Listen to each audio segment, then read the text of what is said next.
players gather to cast powerful spells, some of the oldest and most revered in the history of Magic the Gathering. Undercity Informer, Inkwell Leviathan, Luminarch Aspirant, and many others. Battling head-to-head in brutal combat, they all have one thing in common: to uphold their legacy and the search for eternal glory.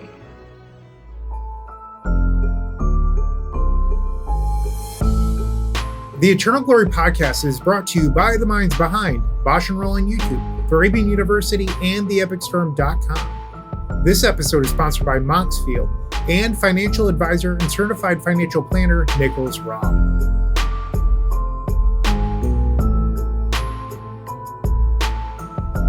Hello, and welcome to episode 159 of the Eternal Glory podcast, pre-Eternal Weekend Metagame. We've already recorded 30 minutes of introduction and banter for the week. Honestly, it was 40 minutes of introduction and banter for the week.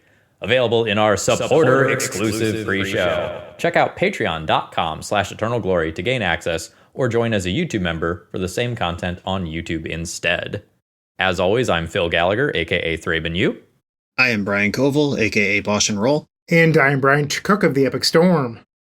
Shout out to our new Patreon and YouTube members. Since the last episode, we've got Throwaway, we've got Wanna Build a Snowman, and we've got Corey. They will enjoy, along with all of our other patrons, how we really feel about Magic content creators who have view-botted their shit. To win in Magic, adjust your strategy as the game changes. The same is true of investments. Nicholas Robb, financial advisor and certified financial planner, can help you create a game plan for your financial goals. Call 314-379524 or email nicholas.ropp@edwardjones.com. That's nicholas.raupp@edwardjones.com to get started today. Edward Jones, member SIPC. If you're interested in advertising to 10,000 plus Eternal gamers every episode, reach out to us. We're always accepting new sponsors. Okay, so we got some news in the Eternal world, or the Standard world got news that will hopefully affect the Eternal world. That ban update that was announced months ago, with the next update planned for 3 days before the Italian Eternal Weekend event, has been moved forward 2 weeks. November 10th is the new ban update. It was, I think, November 24th before. This is a significant move forward. It won't save your standard RCQ season. VV Cauldron's what you're doing out there. Get used to it. This does create an opportunity for Wizards of the Coast to impact the Eternal formats after Eternal Weekend US and before Eternal Weekend Italy and Japan. And meaningfully before, 2 weeks before. We were talking about, even way back on the day of that announcement, we were saying, this is the week of Italy. People who are traveling from other countries might be on the plane when they get news that their deck is banned. This is terrible. And this 2-week window, it kind of feels like it's for us. Maybe I'm being too hopeful here, but there was a huge article written, many paragraphs of information about VV in Standard. And then there was kind of one little sentence that was like, this will impact all the formats we would normally update. This isn't just for Standard. But what is 2 weeks going to do to save Standard after 4 months of VV Cauldron obliterating the format? Just write it out at that point if Standard's your only concern. So this feels like it's for the Eternal Weekend people more than it is for the Standard players. I don't know. Maybe I'm reading into it too much, but am I crazy for thinking that? I want to believe. I love your optimism. My thing is, if it's for the Eternal Weekend people, why not fix it for everyone here in the US as well? Why do Italians and Europeans and people in Japan get to experience a better legacy format? Are we being punished here? Like, if it's truly for us, what did America... I mean, I think that we know what Americans did. I wish that if I was able to play in Eternal Weekend Europe, or Italy, that, we could experience that, but it just feels like it's not actually for legacy people, in my opinion. Sorry, I just respectfully disagree. I love that you think it is. Like, that's great. I'm sorry for rambling.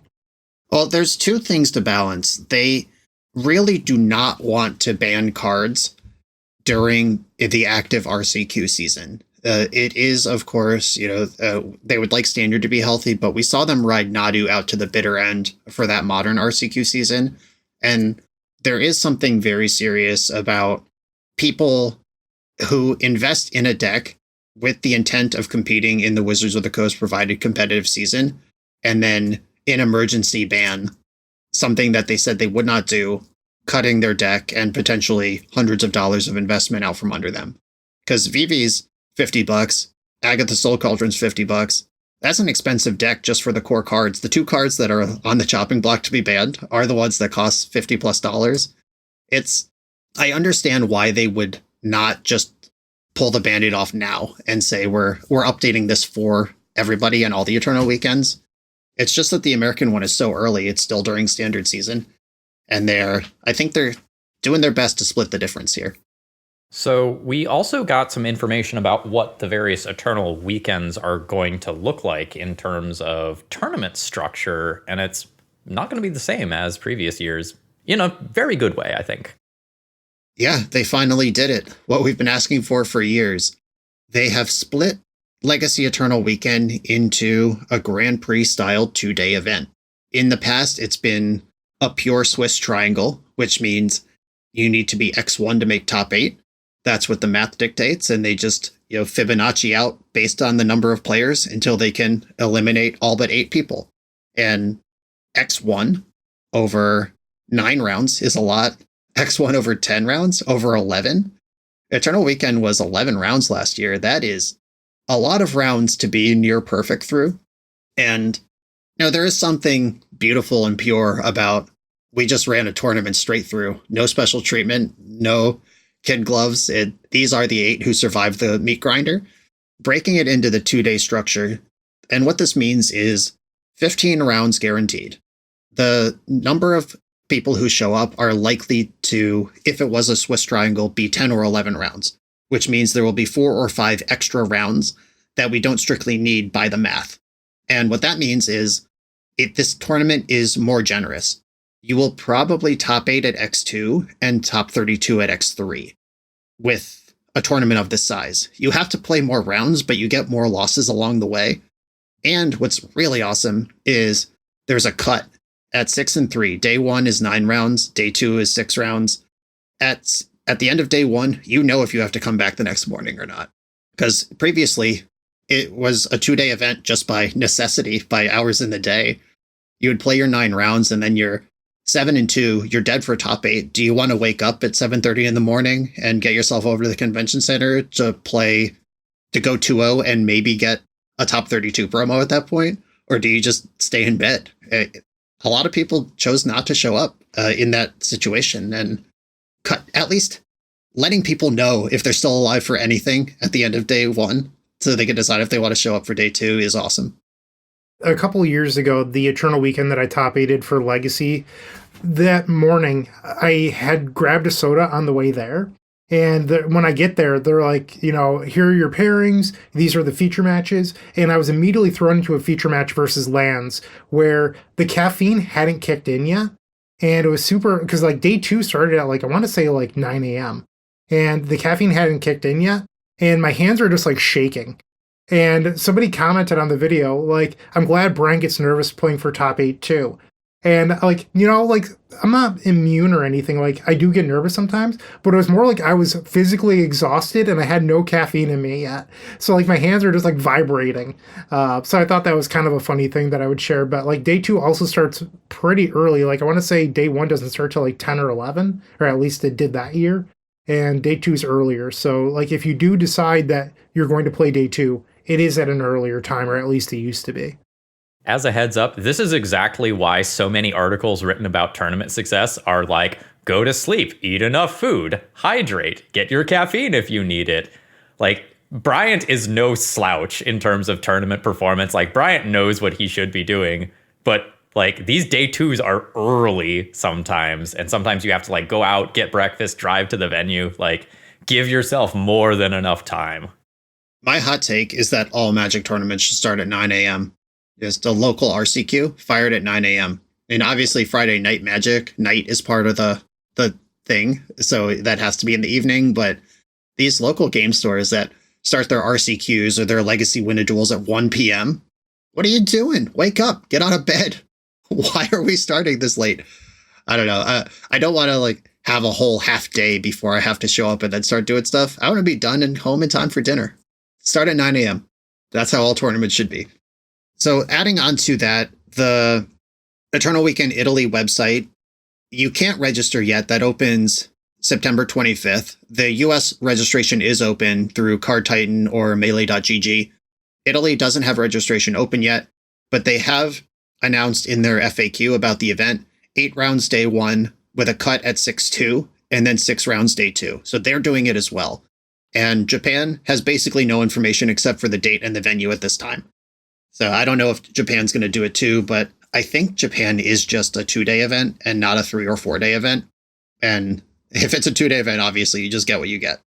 I believe last year Japan's Eternal Weekend was during the Magic Fest there, or the Pro Tour there, because I remember the coverage being like, and we have Vintage alongside the Pro Tour this year, but it was actually just like the Japanese Eternal Weekend.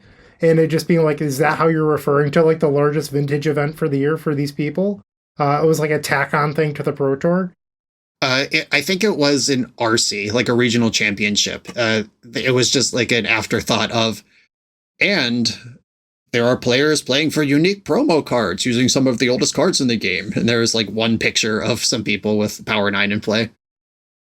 And we kind of glazed over this. Sorry for the jumping around, but in the announcement where they changed the current date, they also said, and I will read this. This is a quote from the article. "We do think we got our banned and restricted announcement timing windows wrong during this part of the year. This is the first year we've tied these announcements to play seasons, and we don't think we gave ourselves quite the right windows. This has put additional strain on a few formats, including Standard, and we know we can pull some of the fun out of playing competitively. To that end, we're going to be more aggressive next year with the number of banned and restricted announcement windows and the timing, adding more. We're still fiddling with that cadence, but our aim is to have one for each major set release or close to that amount to maintain a sense of predictability and avoid disruptions during play season. It's not always possible to have that particular cake and eat it too, but we hear loud and clear that we don't have enough windows of opportunity." And this is a drum Bryant especially has been banging since for like over a year now. So Bryant, how does that make you feel? That was the biggest thing I was excited about. I felt like the cadence has just been too long. Like quarterly bannings for a year, you just feel like you're playing a lot of dead Magic. And I believe they announced that they would be going up to 6 BNRs, which means roughly every 2 months. That is much better than quarterly. I think 2 months is pretty good. Like, I would be happy if every 2 months we got a BNR update, or at least what they're thinking. Like, even if they don't make a change, let us know, hey, we were looking at Legacy. The play rate of this deck is currently in bounds, but how do you feel about it?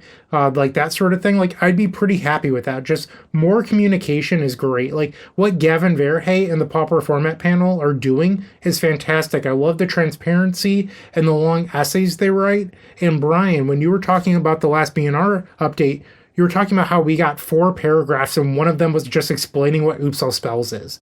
Like, that's not a feel good for us. Give us what we want. Give us that Pauper Format panel breakdown of what you're looking at when in regards to Legacy. Like, that's ultimately what the players deserve. Yep, I agree with that. So, to jump around again, we were talking about the 15 round change to Eternal Weekend in the old Grand Prix structure. And I think one thing that I really learned from playing Star City games from 2010 to 2015 when they were doing just like the X1s make it, and you have to be almost perfect to make top 8, and then when they eventually switched to the Grand Prix structure, is you can play things that allow for a little bit more variance, or if you still, want to play the same style of deck list or whatever, you can sort of afford to dodge or try to dodge more matchups. Like, you don't have to be perfect. You could take that second loss. You can accept like, oh, I paired into the deck that's built to beat mine or whatever, and it doesn't completely ruin your weekend. And I think that's just the quality of life thing that makes Magic better, is when it allows the cream of the crop to rise. Like, if you know you're really good with your deck and you're playing a good deck, your odds of success are higher than if you accidentally shoot yourself in the foot by pairing into the wrong matchup. Like I have a friend who flew to Eternal Weekend a couple years ago, and they were on Doomsday. Round 1 paired into Blue Hogak years after the deck died. They're just like, I paired into the only deck playing Hedron Crab in the entire room on Doomsday. Like literally just could not beat Hedron Crab. And sometimes that happens to you, that you just get this obscure thing that, just happens to be across the table from you. 15 rounds helps get rid of that variance. And I think ultimately this is good for everyone, but it does allow the better players more chances for success. So if that is the case, expect to see even more Brian Covals in your top 8 soon. There was a great Twitter interaction after the last Pioneer Pro Tour, the one that Reed Duke won. Somebody made a crack in like some Twitter thread about, of course, a format specialist would take down the Pro Tour. And Reed replied, he's like, yeah, I'm a specialist in the format where we play lots of rounds of Magic in a row. And it's true. Like the more opportunities the stronger players have to basically more rounds reduce variance. It is harder to get cheesed out. You have to lose 3 matches now instead of 1.5. It is nice. It's cool. All right, let's talk about Moxfield.com, because we're about to talk about decks. We're about to talk about a lot of decks. And I imagine between the 3 of us on our respective Moxfields, you can find all of these decks. Unquestionably. I think I am sitting at between 800 and 900 decks personally on there so far. Yeah, I'm over 1,000. I think about 750 of them are legacy. And looking at the list of serious legacy contenders for Eternal Weekend, I believe I have played 100% of these on my channel, at least in the last year, even if not in like the specifically right now metagame, but you could get at least a feel for it. And those are all on Moxfield. My Moxfield has 850 decks, but one nice thing about Moxfield is I organize mine into folders. So I have a folder for Legacy, Pauper, Pioneer, Vintage, etc. But I also have one for video decks that's also broken down by month. So I have 618 video decks, and then I can go 2025, September. I already have, 10 decks in there. So it's really easy to find my decks after I've played them because I know that they're organized. I am also a folder nestler in real life and on Moxfield. It's just, if I could put many icons into one folder and then do it many times and then put all those folders into a bigger folder, I'm pretty happy with life. All right, so let's pivot into talking about some generic Eternal Weekend advice.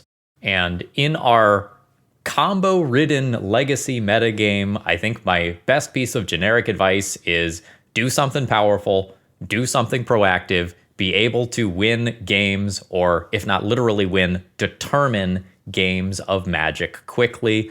The format does not reward you for durdling right now. Right. As our resident durdler, we have old Ancient Tomb Phil over there. We've got Dark Ritual Bryant, and then we've got Island Ponder Keep Bosch and Roll here. I would be the one to encourage, find something reactive that covers all your bases. The format's not ready for a grindy game. Like, get people into the mid game and they won't know what to do anymore. None of that's true. Play something powerful and proactive. Even the control decks, fueled mostly by Tamiyo, or the tempo decks get to play like control decks because Tamiyo is going to outdraw any control deck you play against. Nadu's going to outdraw any control deck you play against. The One Ring is going to outdraw any control deck you play against. Card advantage is not a strategy in Legacy right now, and don't sit back and think you can answer everything your opponent does the first 4 turns and then win the game with whatever's left. That play pattern does not exist right now. Just a fun fact for you, looking at the current Jeskai control decks, they play 10 creatures. When is the last time you saw a true control deck with 10 creatures? It's kind of nuts. I don't really know that those are creatures. I know that they have creature on them and that they have the word wizard printed on them. That's another half of Flame of Honor in disguise. Yeah, all of those are draw a card is a wizard for as long as it remains in play. The Snapcasters, the Thundertrap Trainers, even like Magus the Moon is in some of those decks. Only kind of a creature. We're not talking about Delver of Secrets here. They attack, they count. I'm just saying that Jeskai Control has even become slightly more proactive. That said, I'm going to hurt some feelings here. I would not bring Jeskai Control to Eternal Weekend. Right. Yeah. We can get into that when we start breaking down decks. So what kind of decks should you take? Importantly, we just talked about how this tournament's going to be 15 rounds, up from 11. You have a little more wiggle room. You can probably take 2 losses and still make top 8. Maybe even 2 losses and a draw might get in. We need a final player count before we can really math that out. But you will not be eliminated by a single instance of cheese. Like if you have a good match that you come a little short on and then pair into the unbeatable, the Hedron Crab versus Doomsday matchup, then you're still alive to play the remaining of your rounds, where when you only get 1 loss to give, it disappears quick. So choose a deck that will be reliable for 15 rounds. And we've talked about this every year for Eternal Weekend, and you still have to win way more than you lose, but you don't have to win basically all of them anymore. And that reliability over time and comfort comes with that. Your comfort with a deck affects the deck's reliability. Like you could tell me that, Amulet Titan is extremely reliable, but not for me, it isn't. Like, I don't know how that shit works. So find a deck that you're comfortable with and that will be reliable both structurally and in your hands over 15 rounds of Magic. I have a lot of people in tutoring sessions say things like, Phil, I think this deck is better than my deck. Should I switch decks? And again and again and again, what I tell them is, are you going to put in the work to make switching decks worth it? Because you might have 1,000 games in with your pet deck, and if you can only get in 20 games in with the deck that is, maybe unquestionably better, like you are probably better playing your pet deck that you have a ton of experience on rather than switching and not knowing how you are supposed to sideboard for the major matches and things like that. I believe there's a Cedric Phillips rant where he screams about if you think a card should be banned, you should be playing it. And just like that sort of thing. If you believe that Nadu should be banned, if you are Phil Gallagher, if you hate Nadu, go play the Broken Nadu deck. If you think Entomb should be banned, guess what? You should probably be playing Dimir Reanimator. Like, if you want to do well, pick the thing that you think is so unfair that it needs to be removed from the format. Like, that is my genuine advice here. So if you want to top 8, if you want that foil Tendrils of Agony promo, Dimir Reanimator, great deck. The Nadu midrange deck, busted deck, go play those. There's other things you can play that are really strong too, like I think Moonstompy's very good. But if you want your best chance for success, that's just strong advice for you. Yeah, I'll put my money where my mouth is on that. I think Tamiyo is the most bannable card in Legacy right now, and I'm going to play Tamiyo at Eternal Weekend. I'm between a couple shells for her, but I will be playing Tamiyo at Eternal Weekend. Full stop. Yeah. I had a donor recently submit a video for the channel that was a Moonstompy deck that was playing Caves of Chaos Adventurer instead of the One Ring. And in the intro of the video, I said, I think the One Ring should probably be banned in Legacy and likely will not be legal a year from now. I think this card should be in the deck, full stop. And that was 100% matched in my conclusion of that video. And it was so noticeable how much worse the deck was without the broken card that maybe shouldn't be legal in the format. Right. And talking about reliability and should you play an air quotes better deck than the one you're comfortable with, we have to just kind of remind ourselves for a minute how averages are calculated. Like when something has a 51% win rate, that doesn't mean everyone who registers the deck wins 51% of their games. That means there are some sickos out there winning 80% of their matches, while some people picking up the deck for the first time are winning 30% of their matches. That's how averages are calculated. It's everybody, and then you find the central number. And it's important to remember, Mystic Forge combo put up 55% last week. I'm making these numbers up. But, you see some stat that Mystic Forge had crazy numbers in the challenge right before Eternal Weekend, and you want a taste of that 55, 60% win rate, whatever it is that happened to happen, this one weekend. Are you going to be the person contributing 80% to that average or 40% to that average? Do you know the lines? Do you know the sideboard plans? You have to calculate that for yourself while you are making decisions, what deck you're going to play. But that also must be filtered through. Legacy is harsh right now. If you're one of these people who has Merfolk in your closet, you've had it built for 15 years, and you just pull it out once a year at Eternal Weekend, maybe update a few cards, and then go in, I think you're going to have a bad time. And, you are allowed to be on vacation. I'm not going to tell anyone they can't fly to Pittsburgh just to hang out with their friends, go 1-3 in Eternal Weekend, and then go get dinner. Have fun. But if your goal is to win Eternal Weekend, you have to pick from a pretty small sliver of powerful, proactive things with bannable cards in them right now. And I think that's probably a good point to transition into some of the things that we think are the most important cards in the format. Brian already hit the first one. It is Tamiyo. Tamiyo is a 1-mana proactive play that can take over the game with clues if the game goes long, or immediately on turn 2 with a brainstorm or some other cards to set it up, can just be ticking up towards, I am going to draw half of my deck. That effectively wins the game versus just about anything that exists in the format. Right. And this is not our ban episode. We're not going to be calling for bans today. But Tamiyo, the play patterns of Tamiyo, I have come to understand are just so rancid. The squeeze of your opponent has Tamiyo, you have Lightning Bolt, but they have a blue up. Are you ready to discard that Lightning Bolt if they brainstorm and flip Tamiyo in response? It's a creature that is not even particularly susceptible to removal. And if she attacks once or twice, makes 1 or 2 clues, then flips into a Planeswalker, and then you have this whole fight over getting Tamiyo off the board before she ultimates, those 2 clues that she made before she flipped are still there. At some point in this scrap fight, when you are throwing everything you can at that Tamiyo Planeswalker so they don't ultimate her, your opponent will draw 2 extra cards somewhere along the way. Or maybe when the dust settles, they'll just crack 2 clues and be right back up. This card, anyone who thinks Legacy is about anything other than Tamiyo, I think is confused or is looking in the wrong place.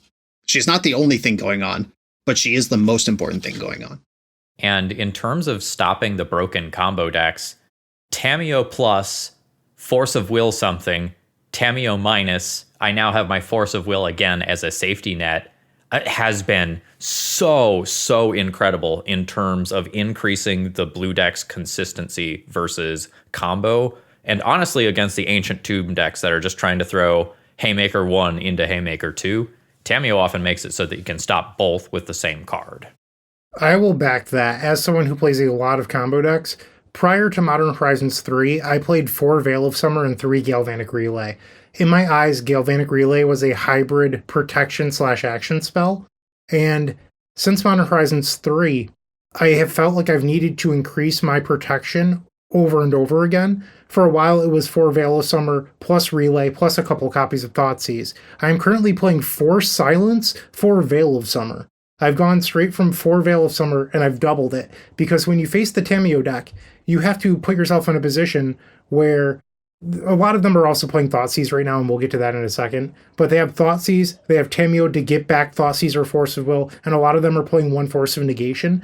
They are so dense on ways to stop the Mystic Forge combo decks and Oopsal spells that you have to essentially punch extremely hard to get through. Before, it wasn't the case. Now you need 2 Silence effects or 2 Veil of Summer effects. Thoughtseize honestly doesn't punch through the control decks anymore because they go, okay, I'll force this. I'll stop you here. Next turn, I'll return the force, and now I'm up to double protection again. Like, Thoughtseize has never been worse as a combo deck versus blue decks. Thoughtseize is very good at beating other combo decks, but it's very bad against other blue decks, if that makes sense. Yeah, and that's a spot of Tamiyo being a skill tester, knowing when to minus for that extra card right now versus plus and try to get the game won. Just literally right before we started recording this pod, I was playing a league where my opponent Thoughtseized me on turn 1, flipped a Tamiyo on turn 2, and then on turn 3 they plus their Tamiyo to 6 rather than buying back their Thoughtseize, and I killed them on that turn. Where if they had Thoughtseized me, I would have had no action against a Tamiyo. And they rolled the dice in the wrong direction. There is some skill in this card. It's not some brainless mess. There's a lot of decisions about a Tamiyo, which honestly breaks my heart because Tamiyo invites players to make so many decisions, yet it's still completely busted. You can frequently make those decisions at random and still win a game. Like if you have Tamiyo and the opponent doesn't, it doesn't matter how you crack your clues or whether you plus or minus your Tamiyo, it's still just going to win. But we've mentioned it a few times already. The other most important card in Legacy is Thoughtseize.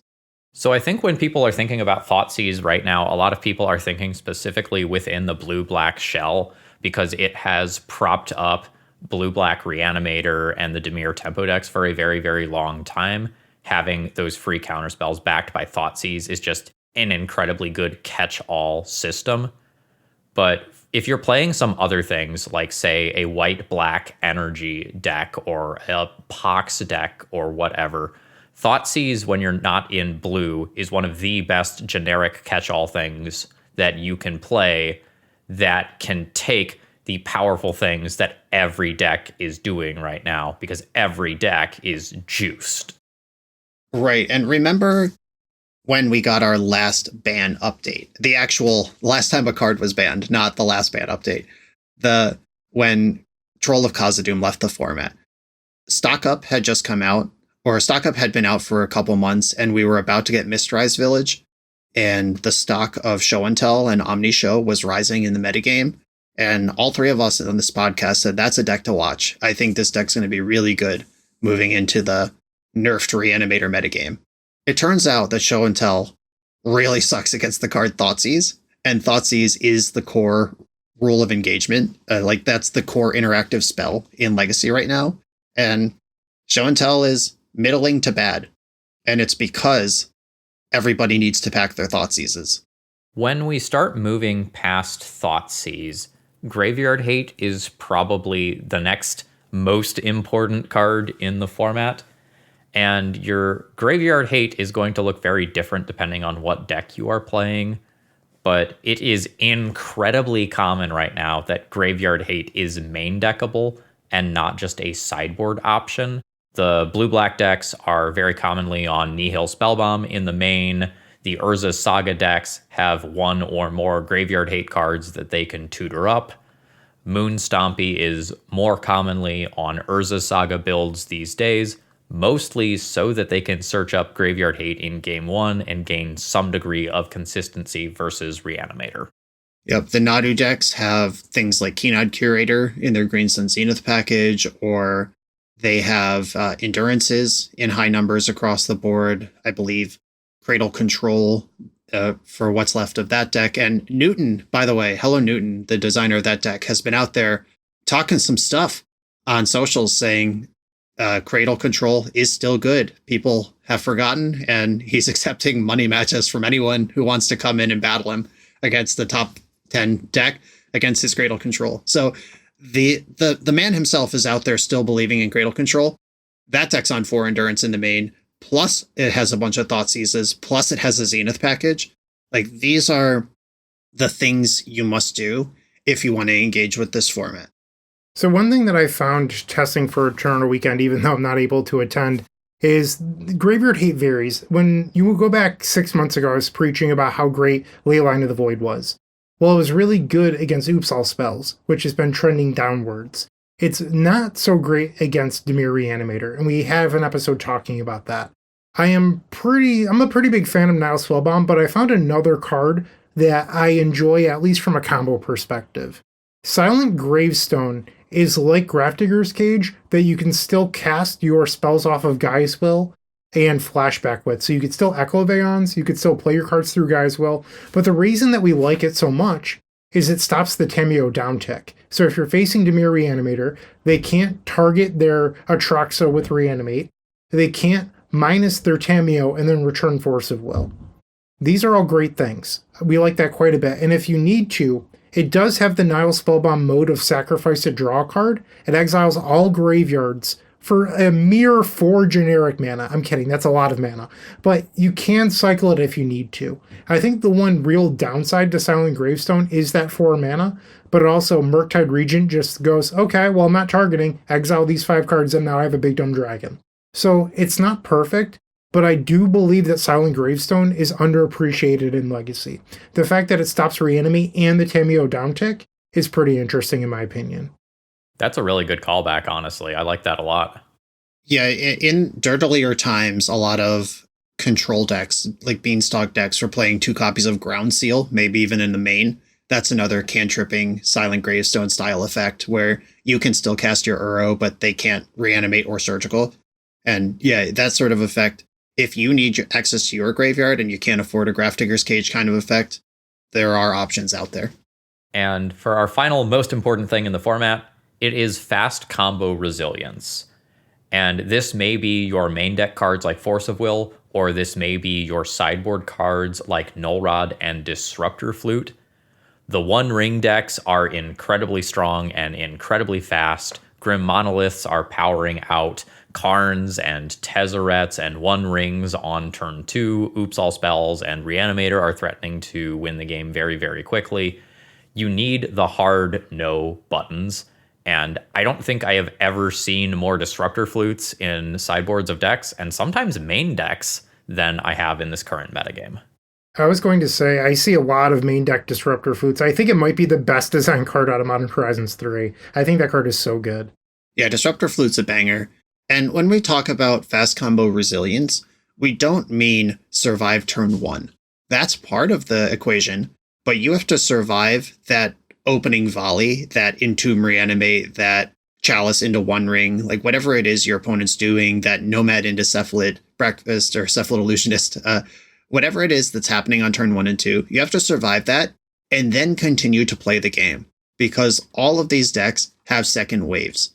That Reanimator deck that you Force of Will to fight over their Entomb, they're going to cast an Orcish Bowmaster or a Barrogoyf or a Murktide Regent sooner than later. That Cephalid Illusionist you Force of Willed, they've got Nadus in their deck too. It's coming. That One Ring, that Pyrogoyf, that Fable the Mirror Breaker, they're coming. And these decks will keep grinding. The first time I won a Star City Legacy event, it was a classic. And in the finals, I kept No Lander. It was like force, 3 blue cards, and maybe a Gataxian Pro, which was legal at the time, because I knew I was against Belcher. And that was enough. I won that game, and I won that tournament. And that's just not how these combo decks work anymore. Maybe Oops All Spells, but even them, if they resolve their guy and flip their deck, they will figure it out. You have to stop the guy, and they're not all in until a guy resolves. And it's kind of a squeeze where if you're fighting over the creature that enables it, then they haven't fully committed yet because they still have a deck. Unless you get them on the hook for a Pact of Negation with like their Pact resolves, then you counter again. But there's just not a Belcher style deck. You can't keep no lands, 3 forces against Mystic Forge combo and expect to do well. Something I say a lot while I am doing Red Prison content is a lock piece without a follow-up play is not enough. Like, that is not a keep. And like, maybe if you've gone to, 5 cards or something, that's fine. But like, you really need to have a strong proactive game plan versus these combo decks, because so many of them can try again, maybe 2 or 3 turns in a row. Are we ready to talk about specific decks, gentlemen? Yeah, let's do it. And I think it makes sense to talk about blue decks followed by non-blue decks. Right, and let's hit most of these pretty quickly. I mean, we've got a bunch of decks to cover and 20 minutes left in our pod. Our next episode is the last one that comes out before Eternal Weekend, and we'll do a closer look on the decks we think are very serious. But let's hit all of these decks quickly for now. And obviously, Dimir Reanimator. Let's start there. Best deck in the format. Yes, and just as a heads up, for this section, with the exception of one deck that I think is worth mentioning because people are going to play it, I pulled the top 15 decks from MTG Goldfish for a couple of different time periods to assemble this list. So if we're talking about it now, it has been in the top 15 decks. Dimir Reanimator, we've been talking about it for months. I don't think we need to linger there. You know that one is good. Next up is It Delver? As it turns out, Corey Steelcutter is a very, very real card, and most people are not prepared for the reach of cards like Chain Lightning, Lightning Bolt, and Price of Progress can come out of nowhere to steal games. It has counter magic. It has an aggressive clock. This is not necessarily Tamiyo grinding card advantage, although it can be. This is more frequently, I have a 3-power threat on turn 1, or a Corey Steelcutter plus a handful of cantrips. Deal with it or die. It is not a Tamiyo deck. If you look at Goldfish results, Tamiyo is nowhere to be found, but also Delver's Secrets is nowhere to be found. 4 Dragon's Rage Channeler, 2 Brazen Borrower, 2 Murktide Regent, 8 creatures, and then you have 4 Corey Steelcutters. This deck is not looking to play a traditional tempo game, and by that I mean like Delver's Secrets plus card advantage. This is one of the most aggressive, air quotes, Delver shells we've seen in a long time. Yeah, there seems to be a small divergence. A handful of people are playing 1 or 2 Tamiyo, which, I don't know, that seems sus to me. Like Tamiyo, we just talked about for 15 minutes as the core thing about Legacy right now. If you are playing lip service of, I got some cantrips in my deck and Tamiyo's kind of okay, maybe I'll put 1 or 2 in just in case, that's not maximizing Tamiyo, and it's not maximizing an aggressive damage dealing tempo deck. Like I would probably rather just play a 2nd Brazen Borrower and a Chain Lightning over the 2 Tamiyos in most of these shells where I see it. And that is what a lot of the decks are doing. And like Phil said, the reach, people like Lightning Bolt has not been a big part of Legacy in quite some time. Like the red deck, the go-to red deck doesn't play Lightning Bolt. And I have had a lot of fun on my channel with a lot of different decks when I get to play Lightning Bolt, just going straight to the dome. Because if your opponent's at 8, they can't reanimate Archon of Cruelty. That is a way to go. If you are looking for that tempo deck that goes a little bit bigger, that does have that card advantage, I would say Dimir Tempo is probably the deck for you. You have your Tamiyos, you have Thoughtseize, you have the free protection of Force of Will against all those combo decks, but you also get 2 main deck to 3 main deck copies of Nihil Spellbomb. So you have your built-in main deck Graveyard Hate, you have a bunch of powerful cards. This is not a deck as a combo player I ever want to pair into. I, in the past, have loved pairing into tempo decks. This Dimir Tempo deck just straight up bullies me. It is so full of answers that it's not fun for me to play against. So if you want to be combo, Dimir Tempo is probably the tempo deck you should be playing. I also think it's the best Spellbomb deck in the format because you're not only just cycling that card, but it's also growing your Nethergoyfs, which is a huge deal. Right, and you have Nethergoyf, which means you have a 1-mana thing that can crunch. And when you're doing something, like when you Spellbomb Reanimator, that might counter a Reanimate, or it might slow down a Murktide Regent, but none of that matters if they have all the time in the world to rebuild. But if you're hitting for 4 or 5 while you set them back several turns of development, that's how you can put them under that critical 7 or 8 life where the Reanimates don't even matter anymore. And important cards in the format, 4 Tamiyo, 3 Thoughtseize is pretty stock in these lists, and those are the 2 most important cards in the format, and you get to play them in high numbers. I personally have been playing Dimir Tempo in all my serious events lately. I top-8'd Buffalo Chicken Dip, Steel City Spectacular, and the Bufftown Bullies event in Rochester a couple weeks ago. All of them on Dimir Tempo. I think that deck's phenomenal. Next up is Cephalid Breakfast. This is a combo deck that can win the game on turn 2 with its fastest combo. It has Force of Will to protect that combo, and if you deal with their primary combo, you have to just worry about Nadu out mid-ranging you and just burying you in cards. So the deck has a couple of different dimensions, and it can be very, very resilient. Yeah, it's also an Urza Saga deck. They got that going on. And something that, if you aren't playing a lot of Legacy, you may not have experienced, this deck can Thassa's Oracle you through Leyline of the Void, or whatever you got. Graveyard Hate does not stop them. They can just Nadu until they hit the Thassa's Oracle, then just yeet their deck into the Void off of a Cephalid Illusionist and cast Thassa's Oracle from their hand. It is trivial to do if they get Nomad plus Nadu together. They will beat you through Graveyard Hate. They will beat you on the board. They will combo you out while they're beating you on board. You have to respect every dimension of this deck, and there's no one easy way to shut it down. Next up is Sneak and Show. And while it might not be the best position deck in the format, it is showing up in some degree of numbers. As it turns out, when you have a 3-mana card that usually reads, I win the game, it is going to be viable.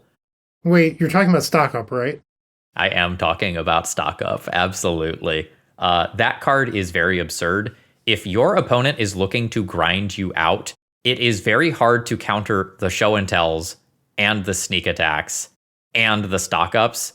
And if you let the stock ups go, your opponent sometimes can find a show and tell plus a piece of protection afterwards.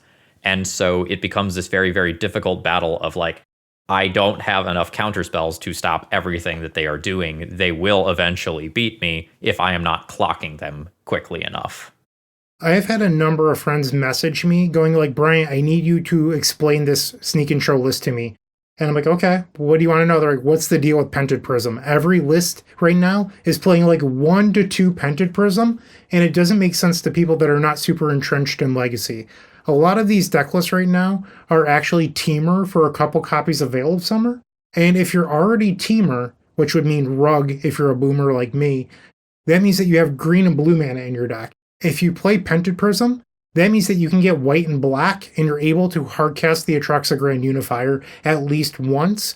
This allows you to beat things like Containment Priest or whatever. So basically just the ability to hardcast Atraxa matters, and that's what the Pented Prism is for. Is it wishful thinking?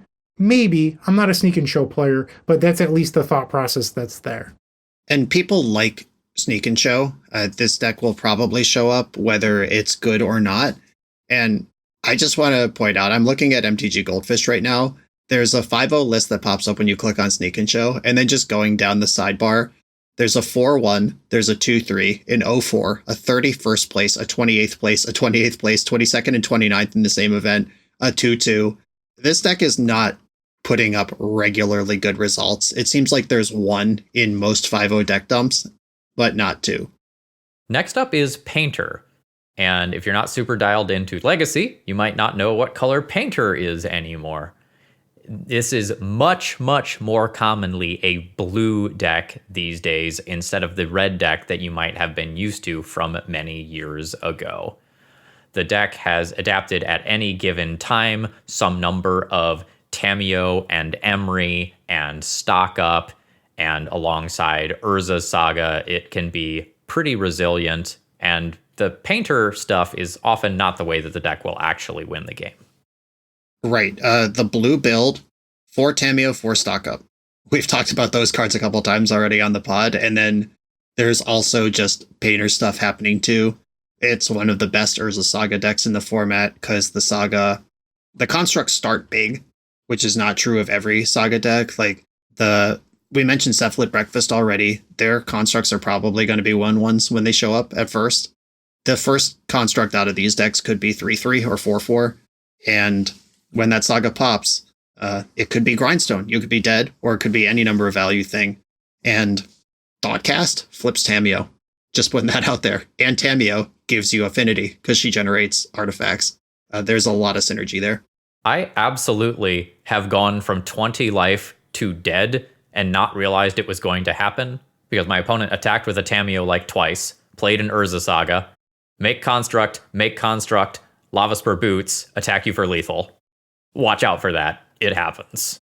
Yes, Tamiyo's clues, Tamiyo pooping out a clue in combat while she attacks alongside 1 or 2 constructs has been a clutch piece of many games I've played lately. And you do have to keep track of that stuff. All right, next up is Storm. And I have been seeing a lot of Storm decks in leagues recently. I'll let Bryant talk about the minutia, but Beseech the Mirror is a very, very real card. So, Phil, I think the reason you're seeing a lot of Storm decks in leagues recently is the Stormtrooper tier of my Discord. We've been really active working on Storm archetypes leading into Eternal Weekend. Every single night, there's big Discord calls, and people are working on decks together while we play leagues. It's actually been a really fun time to be a member of that tier. But when you look at the Goldfish results, The Epic Storm's on the front page, which seems pretty weird to me, but it's because Goldfish has combined Black Saga Storm and the Epic Storm together, and when you combine the two decks, it is a reasonable chunk of the Legacy metagame, still kind of small, but when you add them together, it kind of makes sense that they're roughly 3% or so. So, yeah, I wouldn't necessarily call these decks blue decks as much as like Echo of Aeon strategies right now. Some are playing Brainstorm, some aren't. But I think Beseech the Mirror is a extremely powerful card in Legacy, and it's a reason to build around something, and it's powerful. So we talked about doing a powerful thing and a proactive thing leading into Eternal Weekend, and that's exactly what Beseech the Mirror is. Would I recommend to everyone that they play Storm going into Eternal Weekend? No. If you're a Storm expert and you know it really well, keep playing it. Like, there's a chance that playing Storm will yield you better results than switching to something like Dimir Reanimator. But I think leading into a metagame that's really anti-combo is going to be tough unless you're an expert. So it's not something I would recommend this year. Yeah, Storm at Eternal Weekend. This is one of those decks that has its people, and they're going to play it, whether it's good or bad. And if Storm is good, which I think it was a year or two ago, Brian, was it last year? No, it was the year before with the Dragon's Rage Channeler promo that you top aided with Storm. And I was aware that you guys were crushing it with the Epic Storm, but I knew I could not get up to where I needed to be in the 2 or 3 weeks I had when I became aware that you guys had really cracked the list. And I just put it away. That I would have been the 20% contributing to Storm's 50% win rate versus Brian's 80%. And knowing which side of that thing you're on. But Storm has its people. The invested Storm players are going to come play it, and people who are not invested are going to think it's too hard, and they're right. There are some control deck options if you want to play control in Legacy. There is a Jeskai control deck that is essentially a Wizards deck, and then there are a couple of different Up the Beanstalk decks. Commonly, there is a Bug version, a Sultai version, and a 4 to 5 color just Up the Beanstalk, good stuff version where you get the massive value off of things like Leyline Binding. Yeah, Tamiyo is in most of these decks in some number, high numbers in the Wizard decks because she's a wizard, lower numbers in the Beanstalk decks, but she is present. I think all these decks suck, and that's coming from the control guy. If it's what you've practiced and you have your matchups dialed in, please don't let me talk you off it, but if you are deck agnostic at this point and looking for a deck to dial in on, I would not select one of these ones. Something I find funny about these decks when I pair into them in leagues is that you go to the sideboard games, they're bringing in like 2 to 3 Stony Silence, Deafening Silence, back to basics. Like, their sideboard is all permanent hate based for combo decks. If you're the control deck and you have that much combo hate in your sideboard, I have to, like, I'm doing this for you, but you have to wonder, is your deck even a good choice if you have to bring in that much to beat the combo decks? Like, I understand that you have to take out Swords to Plowshares and like some number of creature removal, but it just seems like they're doing so much work just to increase that percentage where you have to, like, is it really worth it? And from my perspective, I'm still beating Jeskai Control a decent amount of the time, so I'd say no. And it just seems odd that they're going that hard. I get that the Mystic Forge combo deck is super popular, but it just seems a little off to me. Yeah, historically, the blue-white based control decks, and all of these are blue-white based no matter what else they're doing with the shell, but Force of Will and Swords to Plowshares are present in all of them. Those decks historically are really good against creatures in the main, and you have some Force of Wills as passing respect to combo, and then you go into the sideboard for the real combo hate. And that doesn't work in a metagame defined by combo. You're just starting backwards. The last couple here are going to be things that I think overlap with stuff we've already talked about. Most of the stuff you would say about 8cast overlaps with what we have said with Painter. There is a Nadu mid-range control deck that overlaps a decent amount with Breakfast, although they are clearly distinct decks. And a lot of what we would say about Doomsday would overlap with Storm. So do you all have any specific thoughts that you want to share about any of those decks, or should we start talking about the non-blue decks? I just want to hit the difference between Nadu Midrange, the Green Sun Zenith deck, and Nadu Breakfast, because they are significant. Nadu Midrange does not have that turn 2 win the game button. It doesn't have a proper combo of any kind. Like, there's no critical mass where they just win. their goal is to assemble Nadu, then have so many cards that winning is unlikely. But they don't have something like Thassa's Oracle. However, you're never going to draw Dread Return or Narcomoeba or Memory's Journey in a spot where you need a real card. The card quality in that deck is incredible. I think they are pretty close versus Reanimator, but really good versus almost everything else. That Nadu mid-range deck is one that I'm not going to play because it doesn't leverage Tamiyo hard enough, though lately folks have been adding Tamiyo to both breakfast and mid-range versions of Nadu, and guess what? It made the deck better. I have a note before we hop over to the non-blue deck. So in the past on this podcast, I have said that if I wasn't a content creator based around Storm decks, that I would be a Doomsday main, as in Doomsday would be the deck that I would play for money. Doomsday right now is actually very bad. Some of my best friends are Doomsday players, and they're switching over to Reanimator. It's so tough to be a combo deck right now. And Doomsday being a deck that really eats it to Orcish Bowmasters, but also a slower combo deck, so it's even worse against Tamiyo. Everything about the deck right now makes it not very fun. I do know some people that are probably going to play it at Eternal Weekend, but a lot of the big-name Doomsday players are switching to other strategies, and I think that says something. Like, the deck is just not well-positioned right now, and people are doing some outlandish things in order to try to get favorable. They're going 4 colors for silence and Teferi, or they're playing misdirections to divert Thoughtseizes. Like, there's a lot of weird stuff going on, and that tells me that if you're bending that far over backwards, you probably should just do something else. Let's take a break and then talk about our non-blue decks.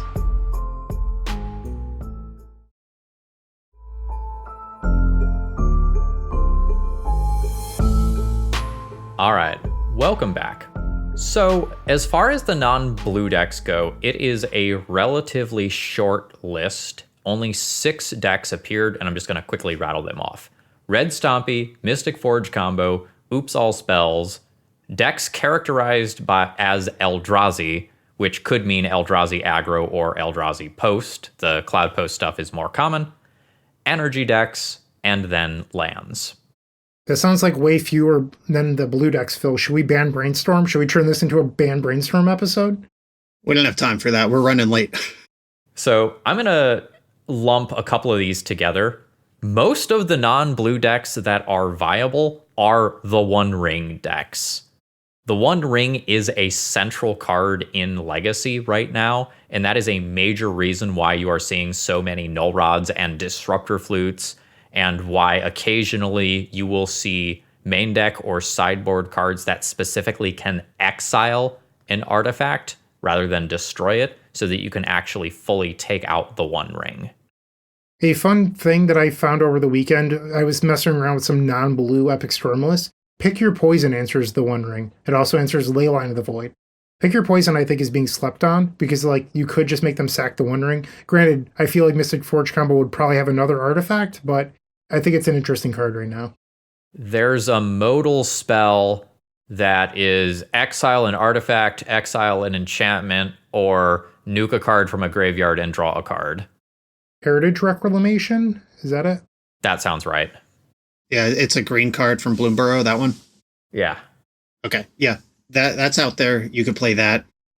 Yeah, I would think that Eldrazi aggro and Red Stompy can largely be categorized next to each other, even though they're different decks. Eldrazi ramps harder and hits harder, where Red Stompy has a lot more card selection, and they're a better One Ring deck, where Eldrazi is doing stuff like Thought Not Seer and Kozilek's Command.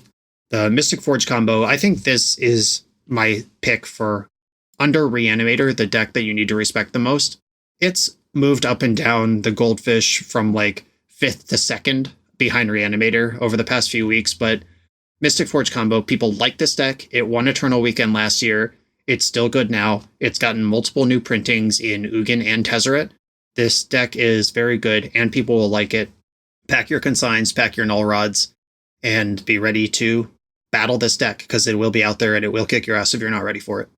If I, as a player who doesn't tend to play blue decks, was going to be at Eternal Weekend, I would probably be playing the Mystic Forge combo deck. I think it is incredibly resilient, hard to beat, throws haymakers left and right, and the cards that people think will beat you often won't beat you. It does have a way to beat Null Rod and Stony Silence now by using Tezzeret to search out Portable Hole. Like, it is very, very powerful. And this would be a deck that I would consider playing at Eternal Weekend if I wasn't going to play Storm. Yep. Speaking of combo decks, Oops All Spells. We have all been steady in our year after year review of good ideas for big tournaments. Oops All Spells is not a good idea for a big tournament. 15 rounds, you probably have to win 13 of them to make top 8. And, sometimes you mull to 4. Sometimes they just have it. Sometimes you're on the draw, and Thoughtseize is one of the best cards in the format, and they just take your guy, and you never do anything. Oops All Spells is, of course, a powerful deck. It is well constructed.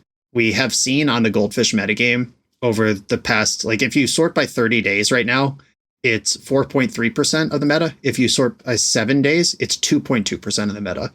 Stock is dropping in this thing as people get serious about Eternal Weekend, and I could not recommend this deck to anyone unless it is the only deck you have and you want to compete in Eternal Weekend, because it is a budget option. But I think if you want to be fast combo, Mystic Forge is better than Oops, more resilient in a million ways. You are playing Oops directly into a metagame prepared with main deck Graveyard Hate defined by Thoughtseize. It's just not a good choice. I've been telling this to some of my supporters that are trying to figure out their deck list for Eternal Weekend. Expect Oops All Spells. We're telling people to not play it because it is a deck with higher variance over the course of a longer event. But it being $400 to $600, depending on the versions of cards you want, means that it's one of the most affordable, highly competitive decks in the format. I personally know, or I've seen posts from people on Twitter that are EDH people that are like, hey, I want to attend Eternal Weekend. I think I'm going to buy Oops All Spells, or I'm going to play Oops All Spells. The fact that it's so cheap means there's going to be butts in seats playing this deck, and you should be prepared for it. Even though it's only, 4% of the metagame right now, when we go to review, I would not be surprised if it's 8%. I really wouldn't. I just think that people in paper are going to play this deck. Yep, and the good thing for folks out there trying to predict the Eternal Weekend metagame is you don't have to do anything specific to predict for Oops All Spells. Our most important things in the format breakdown, Thoughtseize, Graveyard Hate, Fast Combo, Resilience, all directly target Oops All Spells, and then Tamiyo helps you in the ways we discussed of buying back that Thoughtseize after you flip Tamiyo, or having a steady source of card advantage after you Force of Will Oops All Spells twice to make it into the mid game. You don't have to do anything special. If you're respecting Reanimator and you're respecting Mystic Forge combo, then you're also respecting Oops All Spells. All right, we've got 2 more decks here, but we're running very low on time. Energy is something that you can play in Legacy. It is very powerful. Its threats are low to the ground. You have some ability to shut off opposing counterspells with things like Voice of Victory. If you have already been putting in the work with Energy, you probably know that the deck has a lot of legs, but you don't have as much interaction versus combo, especially in game 1, as the blue decks do. And you're not necessarily as fast as something like the Mystic Forge combo deck might be. Right. A big strength of Energy is that sweepers aren't being played in this format right now. There's no Toxic Deluge in the sideboard of Dimir, Reanimator, or Tempo. The Wrath of the Skies decks are not popular because white is not a good color right now for the reasons we talked about when we talked about the various Jeskai and Beanstalk control decks. If you can get wide against anyone trying to be even a little bit fair, the Energy deck feels unbeatable. But that does, of course, require you to survive Archon of Cruelty coming down on your head on turn 2 in a deck without Force of Will. Somebody left a comment on our last episode saying that the Energy decks are 4-1 machines. They're never going to do worse than 4-1 in a league. And I think that's a pretty good description. 1 out of every 5 matches is probably going to be a combo deck. So if you can look to fade combo, this is a great choice for Eternal Weekend. When I top 8'd Eternal Weekend, I did a bunch of dedicated playtesting against one of the best Moonstompy players in the world, and ultimately I decided I was just going to try to dodge initiative in Moonstompy and not worry about it. That was my plan. And if your plan is just to dodge the dedicated combo decks, I would recommend Energy. I think the deck's very good. And if you're good at dodging, consider playing Lands. Lands is very good at eating alive decks like the blue-black tempo decks. Are you going to have a good time versus a Storm deck? No, probably not. But are your piles of Field of the Deads and Tabernacles and Wastelands and Caracas going to do great versus a lot of other stuff in the field? Absolutely. Yeah, lands is also deceptively good versus Reanimator because you have crop rotation for Bajuka Bog as something available in your main deck. You have the dedicated Wasteland strategy. You could collapse their mana. You have Maze of Ith that can completely blank an Atraxa. You don't really care about Atraxa at all as that deck, and if you can just keep Archon of Cruelty off your back, they're kind of anemic and can't do anything against you anymore. So lands, sneaky good pick.